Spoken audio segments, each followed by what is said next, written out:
নজরে দেখে নেওয়া যাক আকবরের মনসবদারি প্রথা, মুঘল শাসনের মূল ভিত্তি, কেন্দ্রীয় ক্ষমতা শক্তিশালী করা এবং দক্ষ সামরিক কাঠামো গঠন। মনসব মনসব এক ধরনের শব্দের অর্থ হল পদ বা পদমর্যাদা, যা একজন ব্যক্তির কর্মগত সম্মান, বেতন এবং সৈন্যের সংখ্যা নির্ধারণ করত। জাত ও সাওয়ার জাত ও সাওয়ার দুটি। জাত নির্ধারণ করত ব্যক্তিগত মর্যাদা, বেতন, আর সাওয়ার নির্ধারণ করত কতজন অশ্বারোহী সৈন্য রাখতে হবে। 10 থেকে 10,000 পর্যন্ত গ্রেড ছিল। পদমর্যাদার ভিত্তিতে মনসবদারদের বিভিন্ন স্তরে ভাগ করা হয়েছিল, যেখানে উচ্চ পদের জন্য উচ্চতর বেতন দেওয়া হতো। জায়গিরের মাধ্যমে বেতন প্রদান, মনসবদারদের সাধারণত নগদ অর্থের পরিবর্তে জমির রাজস্ব বা জায়গির থেকে বেতন দেওয়া হতো।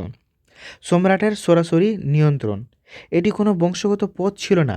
সরাসরি সম্রাটের প্রতি আনুগত্য নিশ্চিত করতে এবং আঞ্চলিক ক্ষমতা কমাতে এই ব্যবস্থা কার্যকর হয়েছিল।